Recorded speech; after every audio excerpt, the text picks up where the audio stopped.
Welcome to the Adapt podcast. My name's Gabe Ensslin. I'm the leader of Adapt.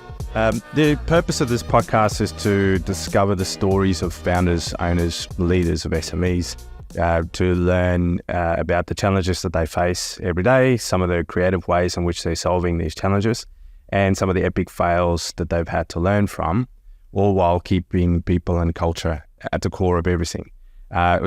This is episode 2 of the series, and the topic is leadership. And we're very, very lucky to have Ben Charlton as a guest today. So, Ben Charlton, welcome. Benny, you're the founder and partner of Unveil Development Partners. I am. Thank you for having me, Gabe. How are you going today? Nervous, but looking excited as well. So, nervous excitement. Yeah, well, I was reflecting on this before. We met each other somewhere around 2015, 2016, connected on a mutual love for business and people. And I've been maybe dreaming of having this kind of conversation with you for several years. So this is a personal highlight of mine, actually. Yeah, awesome. It's funny. It's like one of the things I've hidden from doing these type of things. So the fact that this is my first one and doing it with yourself is a big treat. So yeah, awesome. That makes me and Adapt feel special. So before I get you to delve into your fascinating backstory, I like to start off with a couple of interesting questions. Question number 1 would be, what's a favorite indulgence of yours? Indulgence. And probably the biggest indulgence I have is disconnecting. So going camping underneath with a swag, with my kids and my wife, and a lot of the time friends or family, and sitting around a fire and having a glass of red wine and underneath the stars. So a little bit soppy, but yeah, that's a big indulgence of mine. Any favourite spots? Oh, many, but if I told, then everyone would go there. But no, enjoy the different environments really, like either on the beaches up north in WA, or even into the woods, Julimar and Tuja and all those type of areas. So where that's takes about an hour and a half to get to, so not too far, so you can enjoy it and then come back. Awesome. Because it's a pain when you're coming back, unpacking and cleaning everything. Yeah. Brilliant. Next question, a favorite life hack? Yeah. Don't care about materialistic things. Life hack. I own a car that gets me from one place to another, so life hack for me is simplification. So simpler it is, then the easier it is to manage things as well. So okay. I don't know if that's a life hack, but yeah, that's kind of how I process it. Minimalism. Okay. So in terms of physical things, leaning towards function over form. Yeah, removing the complexity unnecessary. Like a lot of things in life are complex, so trying to simplify the complexity. So I suppose that's why I own a car that literally gets me from one place to the other. In my head, it's about the simplification of it and not worrying about not applying any emotional toll that goes with I suppose having things that I need to overly focus on or care about. So okay. So whilst we're on the topic of simplification and complexity, I'd love for you to just give us a bit of your backstory. How did you end up here today? Go back as far as you want. And this is like a big question for me, and it's quite a simple one. I don't know, it could be a simple one for some people, but I think for me, how did I get here? I think I'm being very fortunate in a lot of ways from a journey perspective, around being around a variety of different people. But where I came from an early age is I had a lot of challenges or through family dynamics, and I'm a proud immigrant from the UK. I came out here when I was 15. But yeah, I think what got me here, my head goes off in so many different little tangents. Professionally, or what people class as professional, I've been really fortunate to evolve and fall into leadership roles from a very young age. What I suppose people probably don't know about myself is I was very artistic when I was younger. Also, I was very sporty. So that the kind of opposites in school when you grow up. Even when you're trying to pick subjects in the UK, it was difficult to do both to a high degree. But yeah, kind of came out to Australia with my parents and younger brother and sister when I was 15. And that kind of was daunting. I thought it was excitement at the beginning, and came here and realised that I have no friends and I had to start again. So that's something we have in common. I was 16 when we came to Australia from South Africa. And it's challenging. I think at that stage I didn't appreciate. I don't know what you were like, but I didn't appreciate the exposure of starting again. Yeah. No support network, no network, no connection. So yeah, nothing starting again from scratch. Yeah. I think I was very lucky that, and I'm probably the same as yourself in that from a sporting perspective, I use sport to kind of integrate and get to know people and join a community effectively to ground myself. And also I asked my grandma to go home after 2 weeks, and she told me that I had to wait 2 years. So that kind of restricted my... Did you go home for a bit at some point? Or? Well, I went back after kind of 8 years. Yeah. So yeah, I outdid the 2 years that she said I could have. So you did better than me. When my parents told me we were coming to South Africa, I said, "No way, I'm coming with you." Did you? And lucky I didn't have a choice in the matter. But I think 2 years in, 2 or 3 years in, I went back for a while, and then they realised very rapidly that they were a little bit wiser than me and made it a very good decision for our family. So yeah. So I feel very fortunate to live here and be given the opportunity to create a life here as well. So very appreciative of my family for that. And then that took you down an adult journey and a professional journey. Just step us through some of the highlights of that to get you to the point where you founded Unveil Development Partners.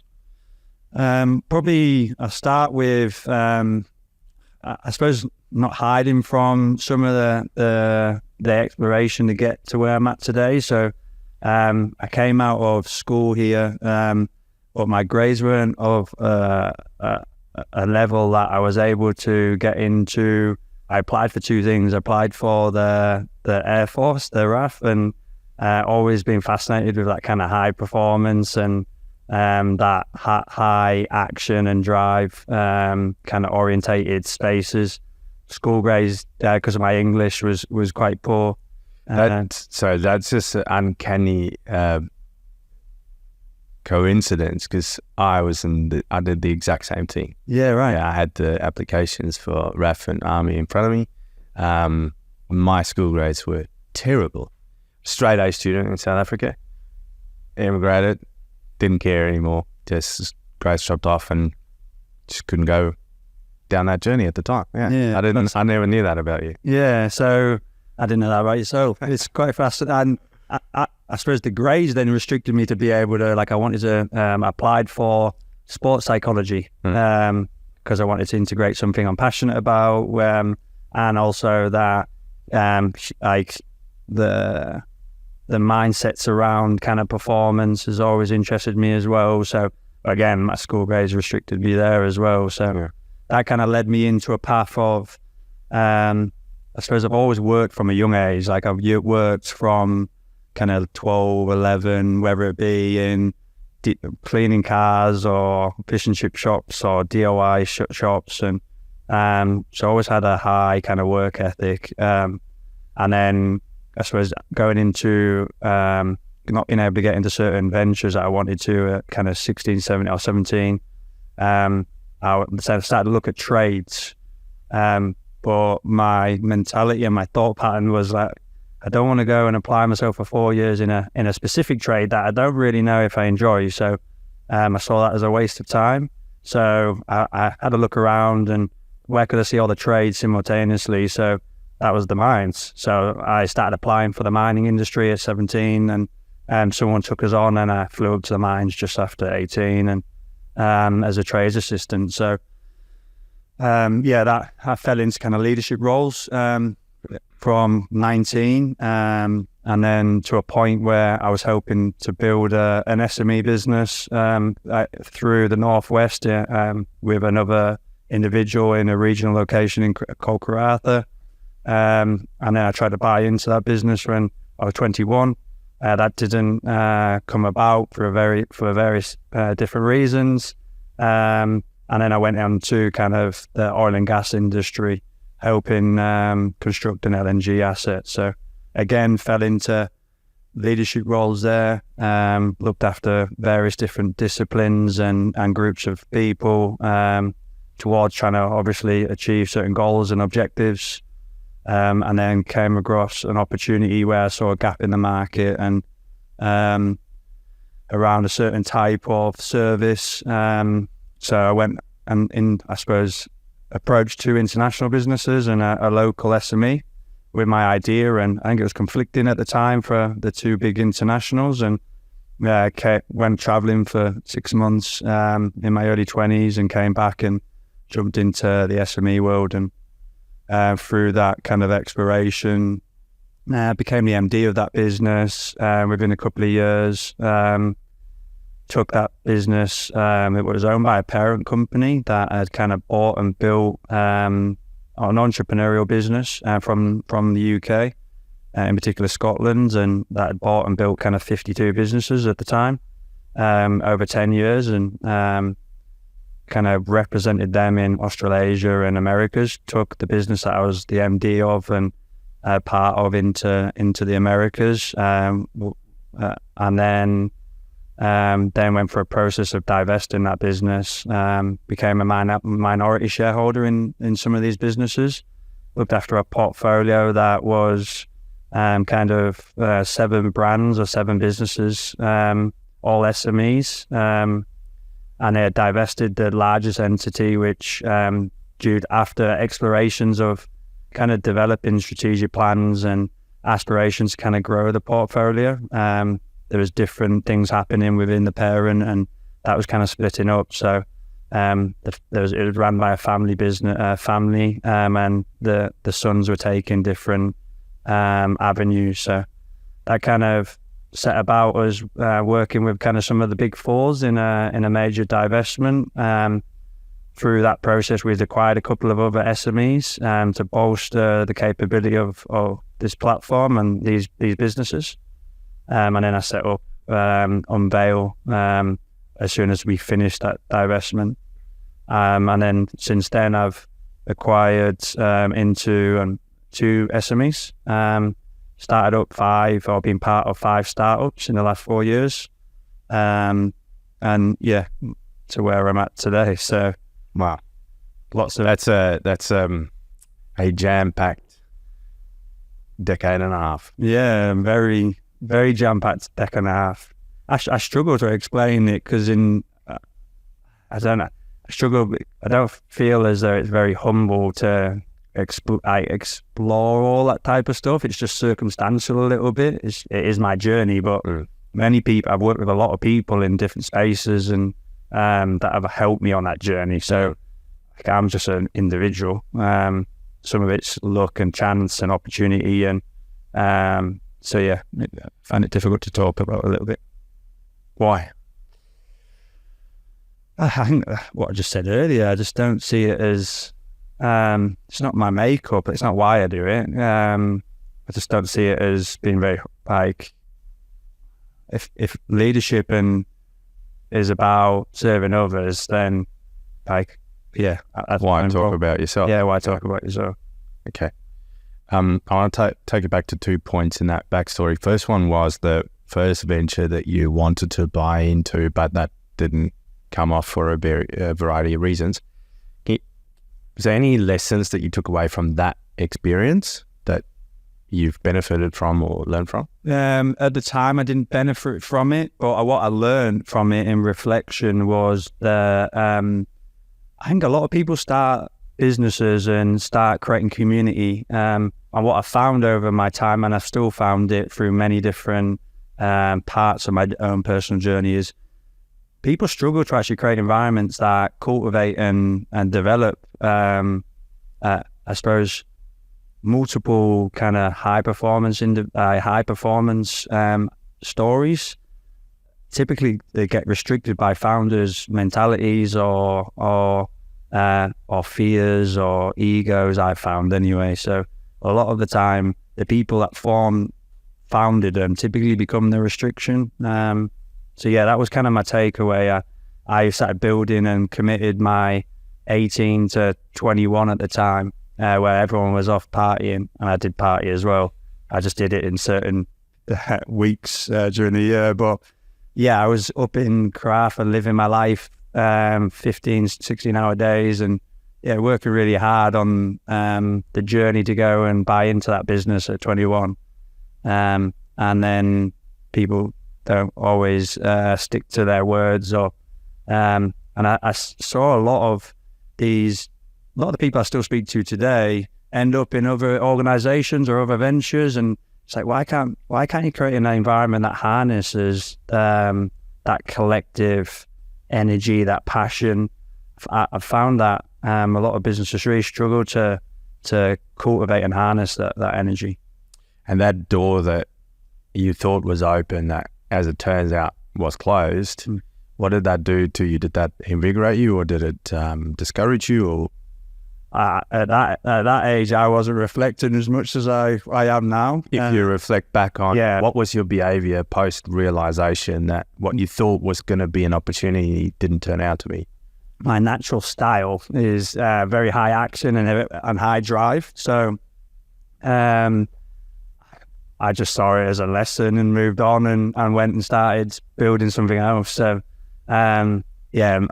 what was the question? Well, I think you've answered it. Because I was curious that as a young person, because you were very young there, and you said that you worked very hard, long hours in pursuit of that opportunity to buy into a business, to then get to the point and realize that opportunity is not actually there for you.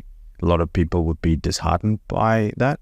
A lot of people will just fuel their fire. And I think how you respond to that sounds like it just motivated you to keep going. It's probably a good, so you paraphrasing that's really helpful. Like, I think I've had a lot of adversity through my life, personally, professionally. And I suppose I've used adversity as fuel, like I always have. It's never seen circumstances that are outside of my control as a restrictor. Seen it as an enabler. So whether that be growing up with my biological father who parted ways when I get emotional with it, but parted ways when I was younger. Those things were like I couldn't control those. So what I did is kind of repurpose that drive and that fuel and just used it as kind of inspiration. Because it wasn't my decisions, it's out within my control, so, or my ability of influence. So then allow me to take you to the next point, which was you said you saw a gap in the market, and then you took that to a few parties, and in one of those, there was the opportunity to act on that. Are you willing to just share with me and the audience, what did you see? What was the gap? How did you want to fill that gap? And what approach did you take to go and pitch it to businesses to allow you to do it? So I had a SME contractor on this project where I was, I suppose, from a leadership perspective, responsible for some of the work and the guidance of them on this facility as we're building it. And what I found was that it was the right type of offering or service or capability, but that there was a lack of understanding of what was required to be successful in that particular space. Are you able to give some specifics? I think when in hindsight, different services can be transcended into different sectors or services. So what this service was kind of an offshore capability. It wasn't really applied in the onshore space. And what I mean by that was the conditions and the type of individuals and mindsets that were needed for the onshore space of delivering these type of services was being done by individuals with a different mindset or had been conditioned to different environments offshore. So it was longer hours, it was longer periods away, it was a lot bigger and larger scale typically. What was the service that you're talking about? This was industrial abseiling capability. So it was mechanical and electrical and fabric maintenance via industrial access. So basically guys who abseil and perform works. It was a method of how they got to do the work. So it's using ropes and abseiling techniques to get to difficult locations or spaces and then do heavy industry work. Work, yeah, exactly. Okay. And so what approach did you take to then go and pitch this idea? I was working with the SME at the time, and they were struggling to kind of support us with the people. So I started building it actually internally, but I was open and transparent with the company I was working with, and to build it internally within the company I was hired by. I then, after the project, I basically started doing some market landscaping and working out where projects were and looking at how many people are in the industry, what type of background. So kind of doing kind of diligence and discovery on what the capability could be. And then approached some access businesses, the two internationals that were doing more traditional access at the time. So it was kind of, I was saying that you could do less, that you can do more with less, which kind of was counterintuitive to their business model at the time. Yeah, okay. So that was one of their restrictions. And you acting on this idea then led you down an extraordinary path of building businesses and ultimately founding Unveil Development Partners. So I wonder if you want to just tell us a bit more about Unveil and what it is that you guys do. Unveil was founded 5 years ago, just over 5 years ago. So with the purpose, I suppose our purpose is to create kind of rich, purposeful value and connections that kind of empower people's dreams. I suppose how we do that is through kind of three kind of distinct value streams.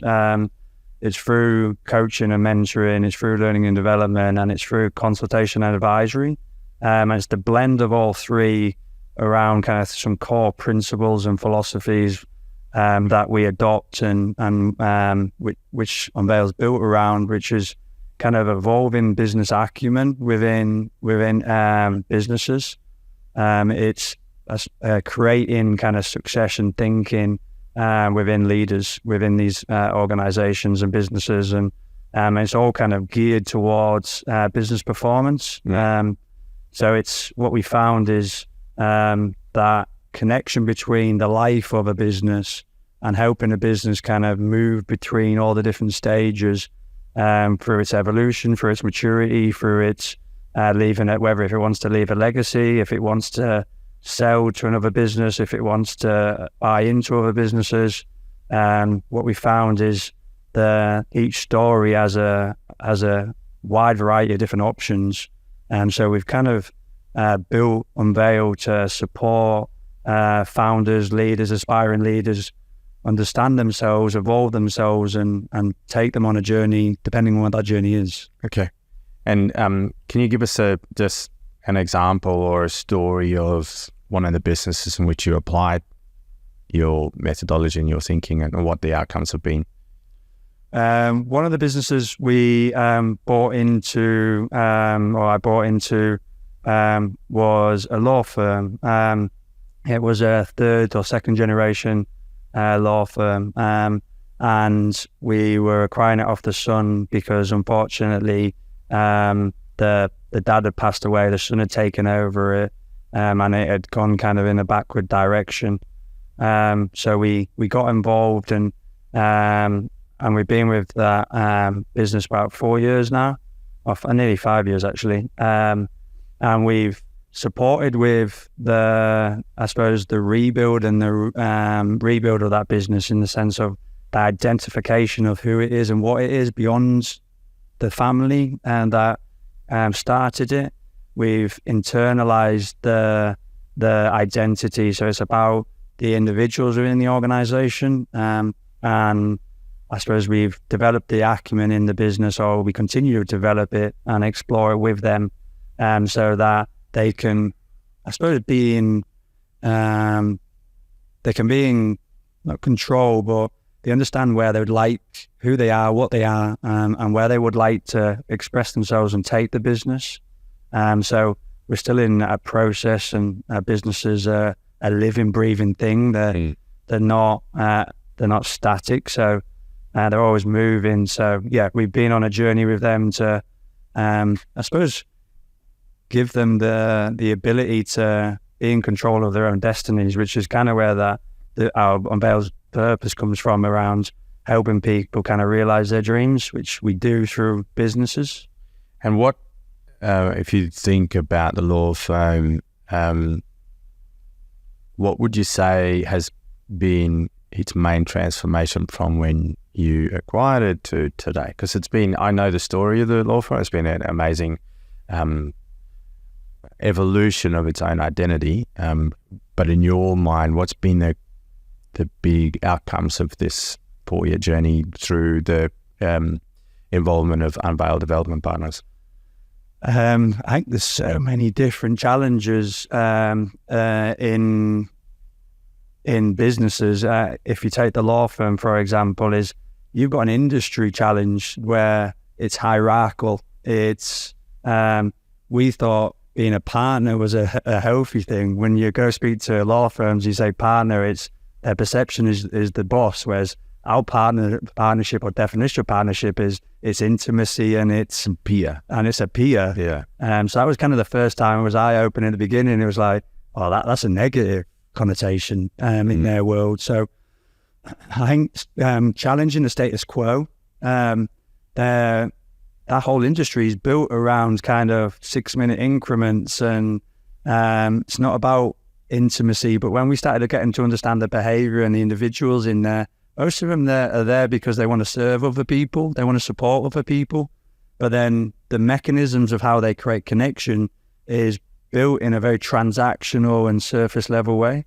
So it restricts the ability for them to kind of create depth of connection. Yeah.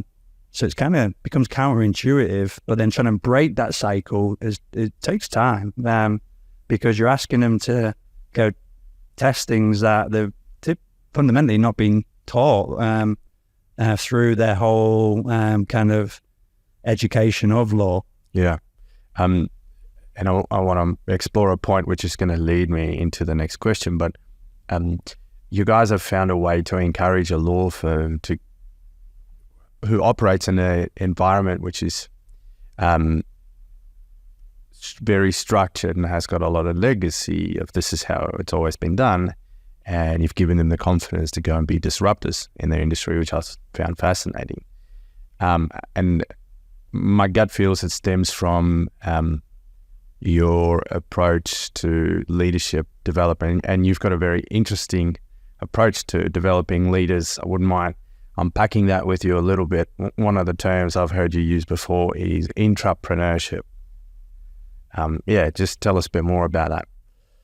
I think for intrapreneurship, I think we started with two statements on Unveil when I first founded it. Is like, what is your more, and I unveil your potential, and that's kind of where the name comes from. And then you got copied by a very famous person. Yeah, we did. Yeah, we did recently, which is interesting. It's like that exploration of self. So it's like intrapreneurship and entrepreneurship or founding mentality. It's allowing people to explore themselves and understand themselves, and removing and addressing probably what I've found is restrictors or blockers, or which have been built over time. So it's like addressing what they're glorifying their strengths and allowing them to express themselves around those, and calling out and actually what the fears are, or the blockers that restrict them from expressing themselves to become founders or entrepreneurs or leaders. But I think, sorry, I suppose going back, like our approach is like everyone is DNA coded differently. Like our very unique value proposition is that we are all completely different. Yeah, we have we can be framed, or we can create ourselves via our environmental conditioning, our belief system, our values. But the very one thing where what is your more is that I suppose we glorify the individual uniqueness of each individual, and we explore that to see where it can take us. Okay, so how do you start with a person in your business who typically will be a principal technician, and then explore or discover what their leadership journey might look like? Because leadership's not for everybody. Yeah. How do you identify what might be a good journey ahead, and how do you support them to unveil their potential or discover for themselves what their more is? We start with kind of trying to understand themselves as a person, not as a leader, not as a technician, just as a person. So we simplify it. But then we explore trying to understand what their behavioral preferences are, what their drivers and needs are, what their habits are, what their strengths are, what their blockers are. So we take a very kind of human approach to understanding what their purpose is, what their mission is individually, to work out whether it's connected with the community that they're part of or not. And that can be quite difficult for certain people, and it's not for everyone either, and we know that. But we're comfortable with that as well. So we start with we class it like a human diligence kind of approach. We want to know and help people understand who they are first and foremost, and then we can work out it's not really can we work out, it's whether they can work out if they want to influence and express themselves in a way that they want to have bigger impact. Because I think leadership, people think that leadership is about hierarchical positioning, and I think leadership's about individual leadership as well. It's not about self-leadership. It's self-leadership. You can't lead other people if you can't lead yourself or understand yourself. So I think a lot of people I've found in my career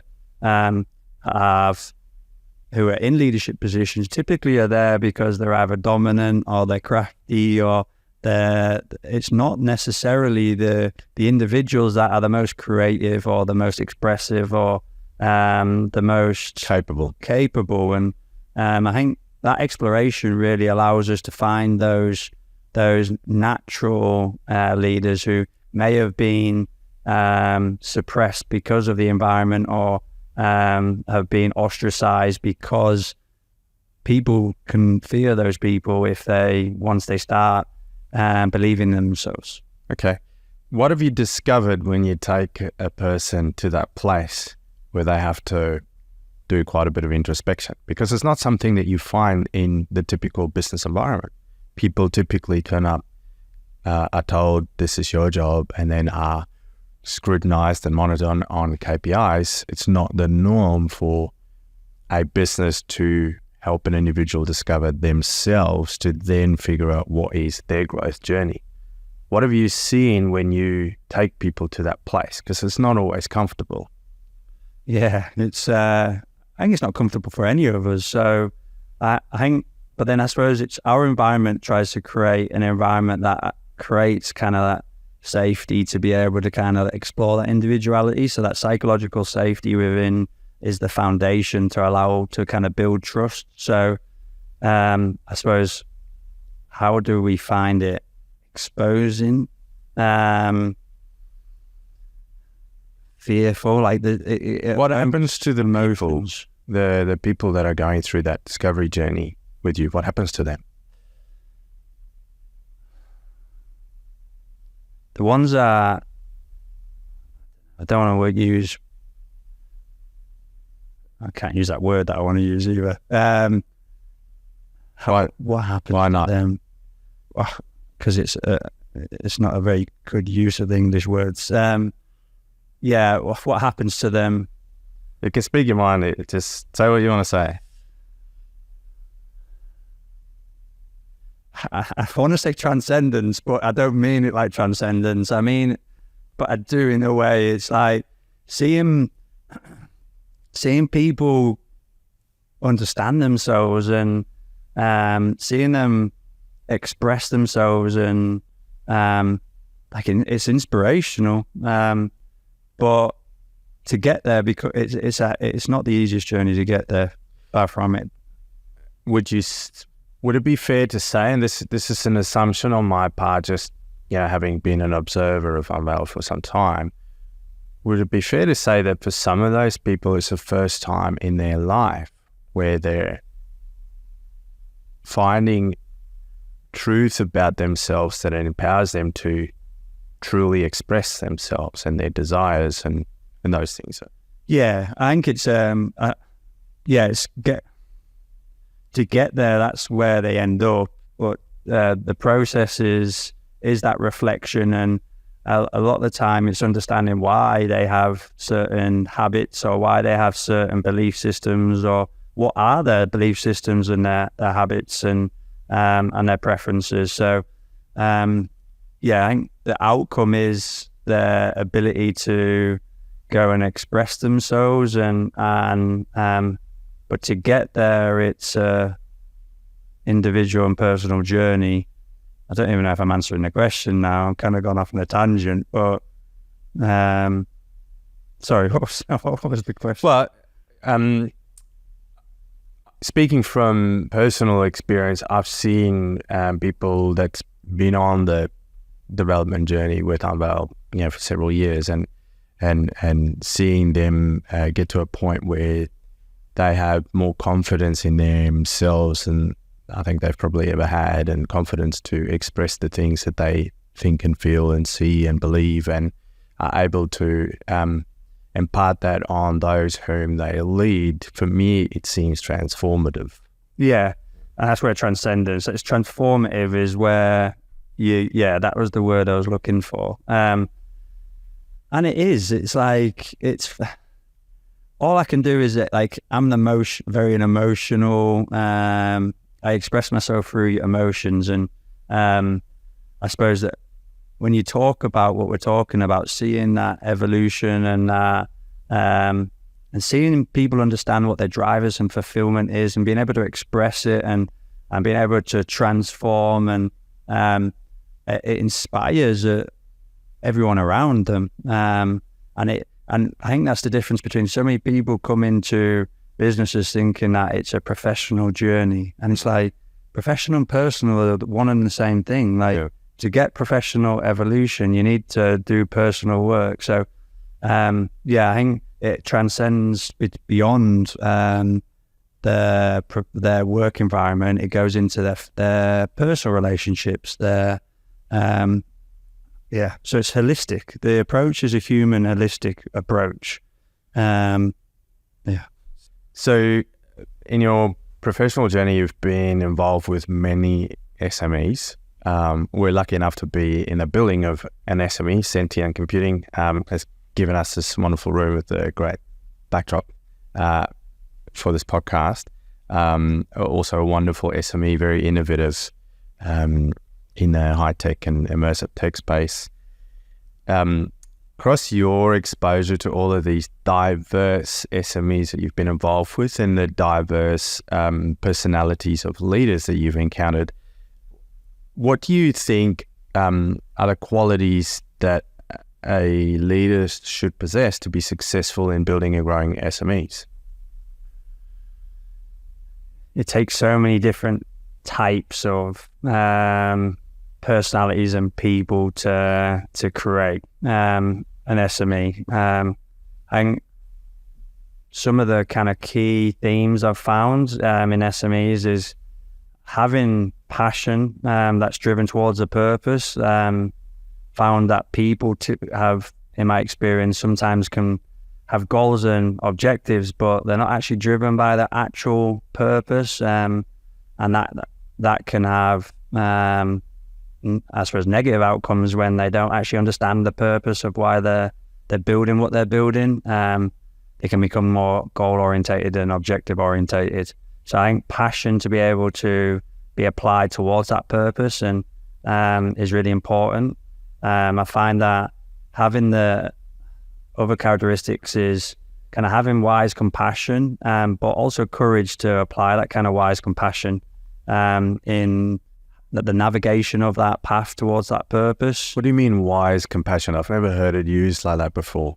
Wise compassion is, a lot of people, that difference between kind of sympathy, empathy, compassion, is having the conversations that need to be had for the right reasons, but doing it with kind of dignity and respect.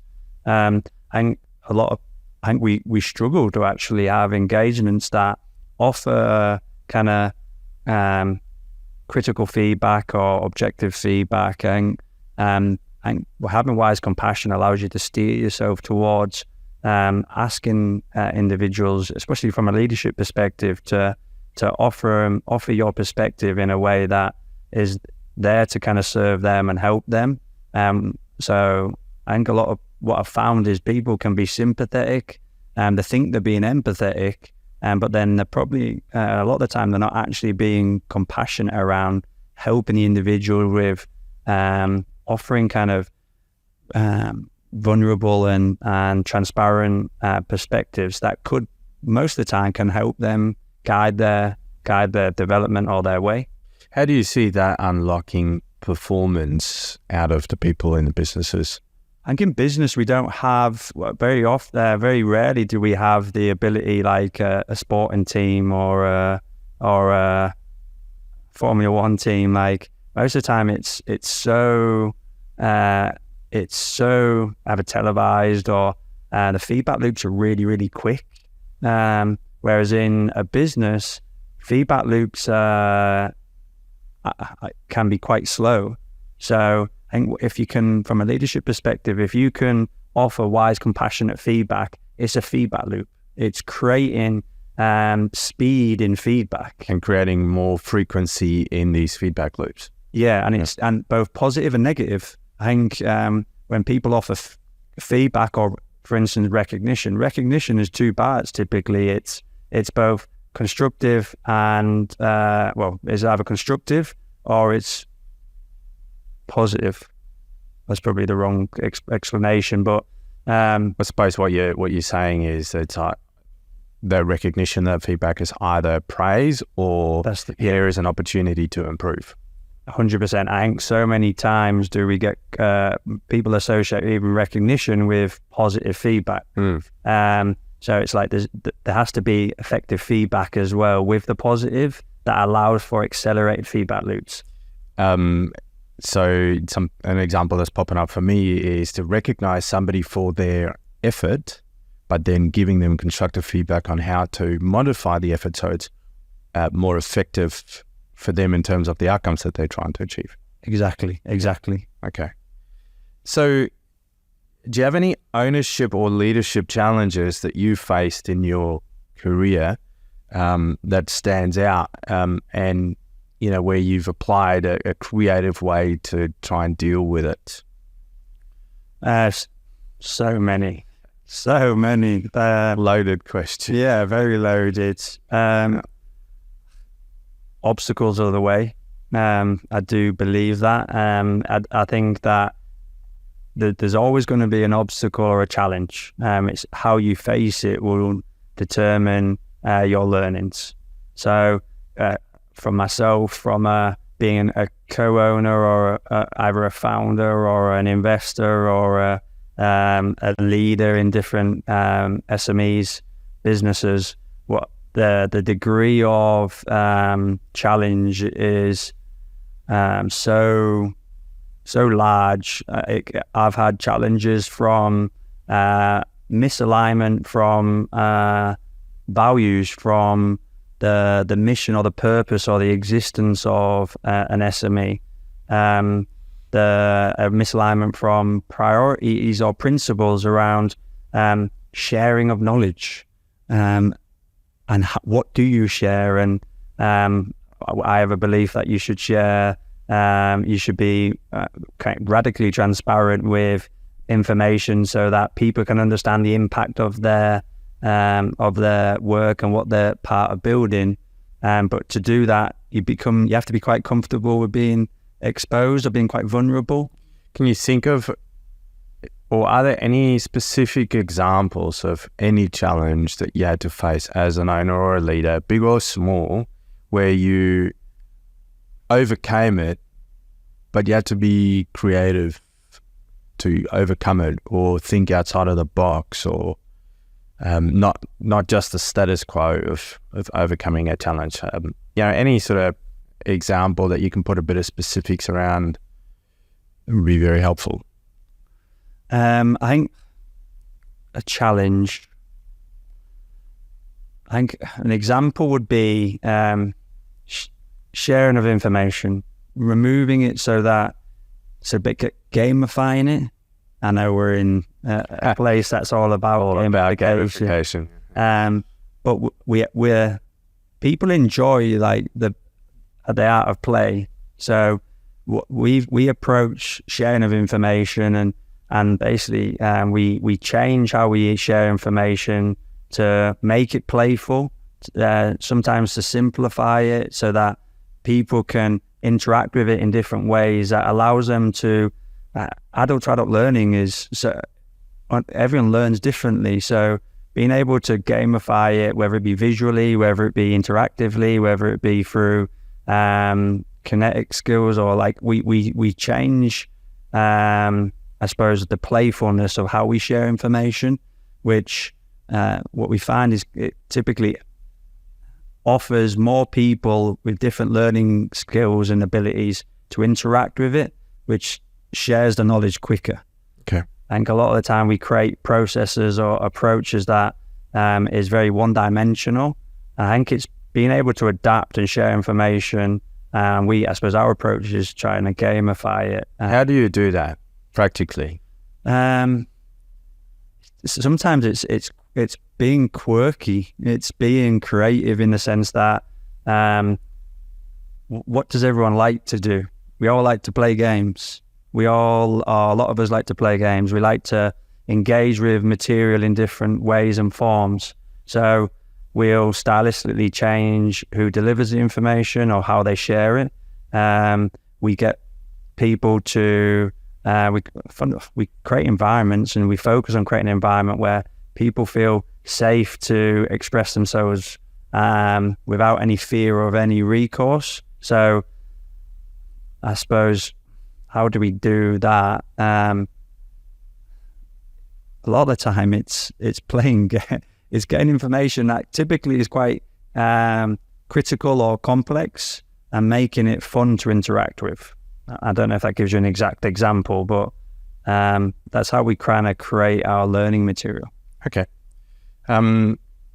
So along with challenges and trying to overcome challenges, there's typically times where it doesn't go so well for us. Can you think of any epic fails that you've had that you had to learn some lessons from? And I want a good example that we can connect with. Epic fail. Can I just say something about failure? Sure. Before I give you an example. So I think there's a very big distinction between failure and mistake. And I think what we find is so many people are so fearful of failure, but it's actually the mistake they're fearful of, not trying things. So failure is actually just trying something that you would like to achieve and not getting there. Whereas mistake is wide ranging around how you end up actually trying something and it being a mistake. So more intentional. I think in this context, because I love the term epic fail. I use it frequently in a very light-hearted sense because for me it's a very positive event. It means that you put your hand to something and it didn't go to plan. And I always think that there's amazing lessons to learn out of when things didn't go to plan. So very much doesn't need to be a negative instance, but maybe a story where you tried something and it bombed, and what were you able to walk away from that in terms of lessons and wisdom? Epic fail.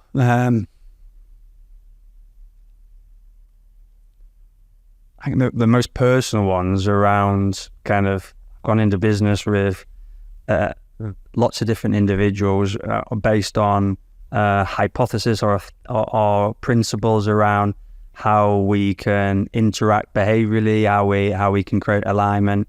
Epic fails for me is personally over the years has been not gaining that alignment from a leadership perspective, from a vision perspective, from a direction perspective, and from a purpose perspective fundamentally. Epic fails is I've started things with the right intent, with the right energy, with the right emotion, but through that lack of clarity or that lack of having those kind of constructive conversations or putting the work in from both parts, you might I enjoy the people I've gone into business with in most part, but then that splinters off when you aren't aligned. Yeah. So an epic fail for me is I've started up businesses and they've turned into nothing.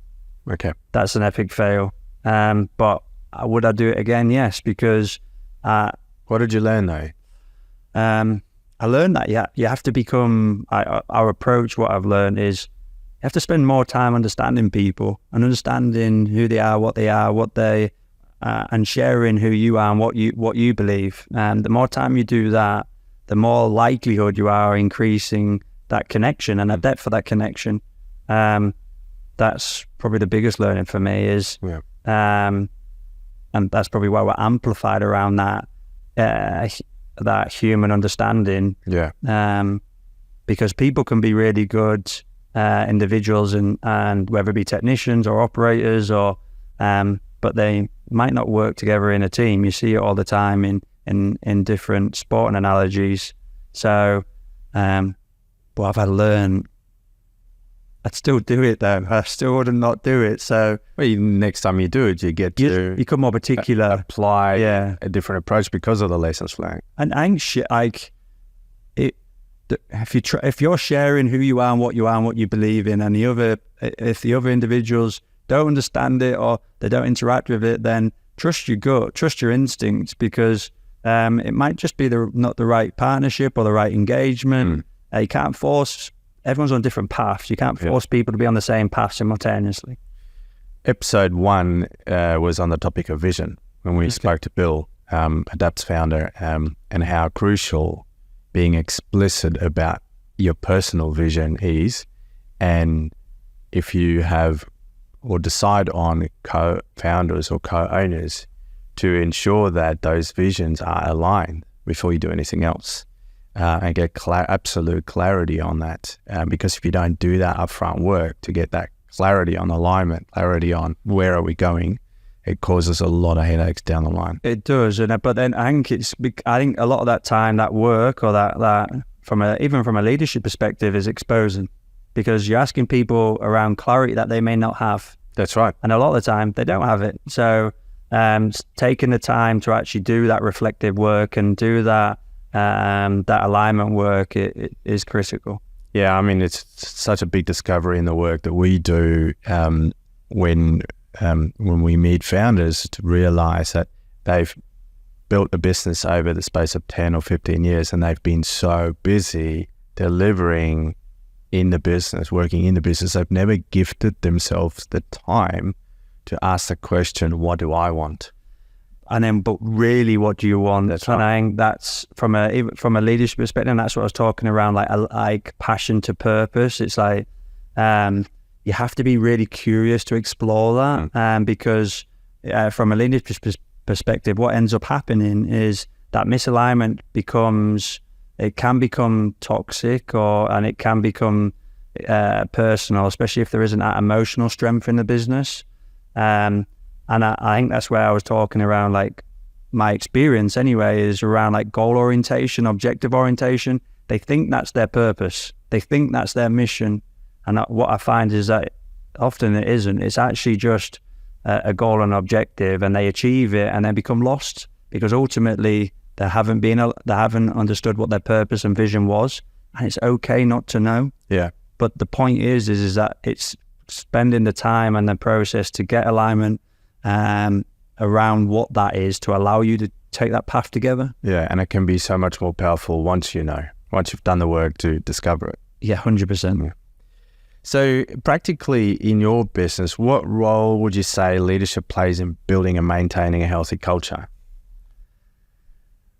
Everything. I think people that talk about culture and it's but then it's like, how do you create culture? What is culture? So you need to create a healthy culture. You need to have trust. But how do you gain trust? You have to create psychological safety to allow trust to be formed and to be matured. So for me, healthy culture is paramount, but you have to cultivate it. You have to have focus, and you have to develop it daily, weekly, monthly, yearly. And to do that means that you have to create a safe and trusting environment.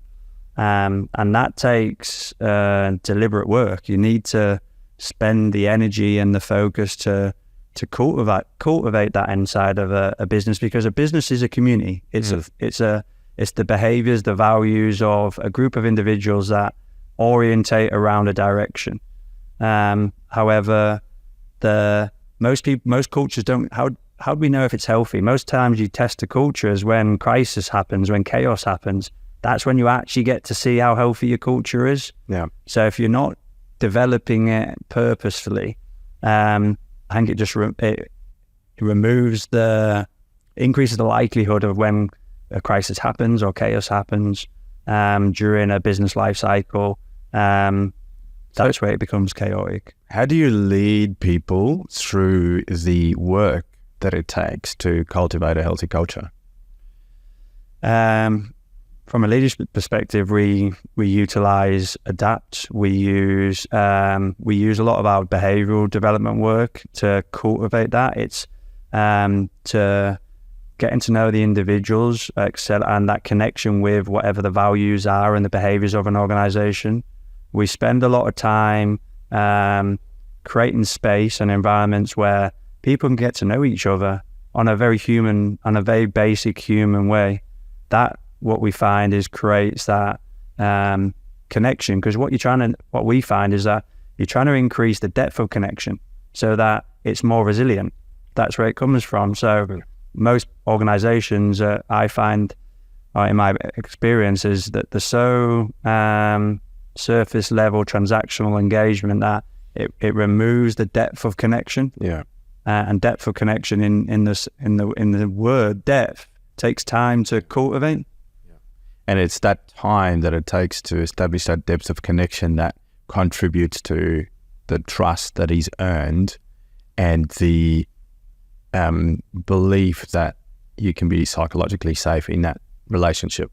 Time, energy, focus. Yeah, definitely. And I think that's where, like, when you talk about people want to be safe, but then being safe isn't back again on the kind of recognition. Like it's both what you coined earlier, which I think you coined it better than myself, is it's giving and receiving. So you're creating depth from offering, and so the praise and constructive, that offer and receive. I think it's that developing range individually within interconnection, which amplifies the depth of an organization. And then combining that with a frequency of feedback loops. So not leaving those meaningful conversations too far apart, having those real conversations with another human being as frequently as possible to help build that depth of connection. Definitely. Okay. As we're sort of exploring how to apply leadership in your business to achieve certain outcomes, what role do you think leadership plays in fostering innovation and creativity inside of a business? And again, there's a really great connection for me here to how you guys apply this concept of entrepreneurship. How do you see the connection between leading people and uncovering innovation and creativity within your people? As we spoke around earlier, it's like exploring yourself so you can lead yourself. Like, what is leadership? It's the ability to kind of inspire and build trust with one another. So for us, we start with that self-work, that exploration. We develop that awareness, that business acumen, that relationship awareness, to allow people to become more all-encompassing, like more worldly around the impact that they're having with people around them. Does that require you to be conscious of the fact that as a leader you are modeling behavior, you are setting an example whether you like it or not, and you need to be conscious of what that is? I think leadership's a way of life. I think like it's an extension of like your values, your belief systems, which then kind of orientate into your behavior. Like, so that modeling, of course it is. It's not something you put on when you go through the front door. It's how you live your life day to day. Yeah. And what do you believe in, and what kind of environment do you want to co-create?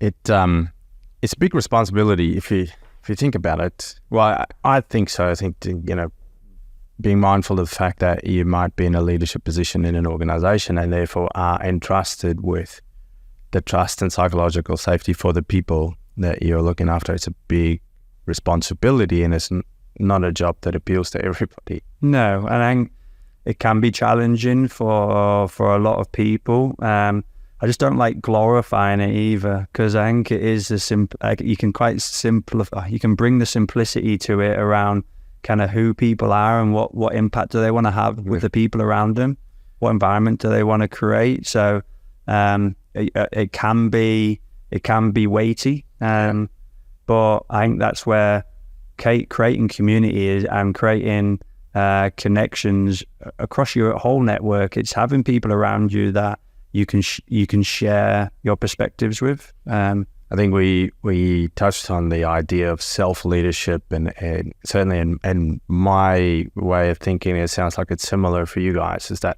self-leadership first becomes the sort of the foundation on which people build different levels of leadership inside of their community or organization. In business, we don't talk about love very often, but how can you love other people if you don't love yourself? Yeah. So how can you lead other people if you don't lead yourself? Like, it's about actually caring for yourself, looking after yourself, having a view, doing reflection, and then sharing your perspective with other people, and serving other people so that they become the best version of themselves. And it's selfless in a lot of ways, but the selflessness starts with self. That's the whole point. That's the whole word. So I think you got to love yourself and go through that process to then help other people love themselves. Because and that's probably a bit what my team would say, a bit fluffy, but I think people are inherently good. I think people layer up. Brene Brown talks about it, and the more you can actually become your true self and share your thoughts and your dialogues and your feelings and thoughts, you can actually invite other people into your world that can really amplify it. Awesome. So as somebody who's walked a very fascinating journey and have really made it a life's purpose to peel back a lot of layers of humanity and leadership and culture and business, what's one tip that you give to anybody out there that's thinking about how to build a long-term resilient business? Good question. Really good question.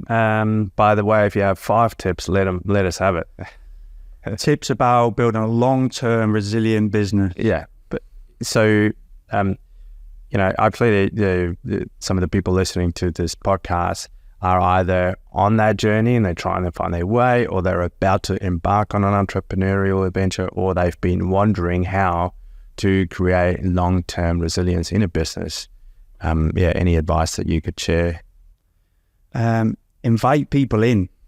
Like, you can survive by yourself, but you can thrive with other people. So inviting in other people to really, again, I talk about like amplification and of that journey, like resilience and long-term planning and succession thinking. Like, you have to start with the end in mind. So what is the end? So the sooner you can start on that journey, the quicker that you can actually build it towards that outcome.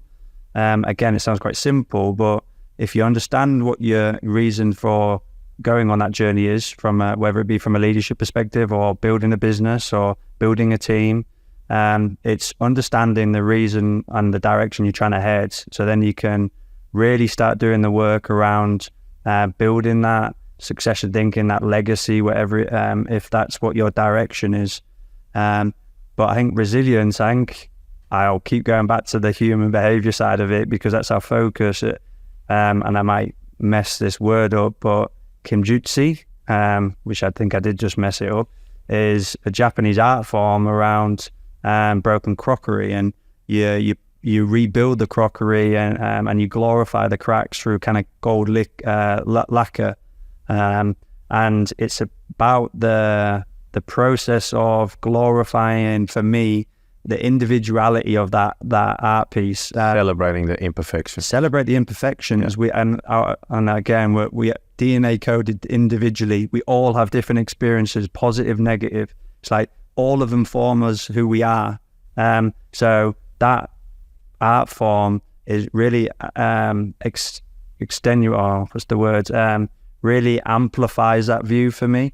So I think if you're going to build succession, long-term, resilient business, it's like, do you want to build one piece of art, or do you want to build many pieces of art? So I think it's sharing your individuality and build a whole, build an organization that showcases the individuality within it, which is many pieces of art.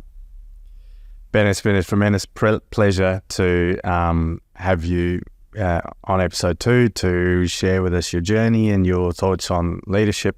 Appreciate you taking the time out. I know how busy you are. I appreciate you sort of really sharing your heart for people and for how to help them find their more and how to unveil their potential. Wishing you nothing but the best on all of the many artworks that you are going to build in your future, and thank you very much. Thank you, Gabe. It's been fantastic. We should do it again in season 2. Can I close off? Yes, please. This is a massive, as I said, this is a fear of mine. I've been asked to do many of these things, and I've always hidden from them. And it is both rewarding, fulfilling, and it's part of overcoming my journey to share my beliefs, and I couldn't think of anyone better to do it with yourself and adapt. So thank you very much for inviting us on, and I do look forward to another one, but we have to be on a couch with a very special bottle of red wine. Wine. Yeah. Yes. Yeah. Not gin. No. It's awesome. We'll leave it there. Thank you.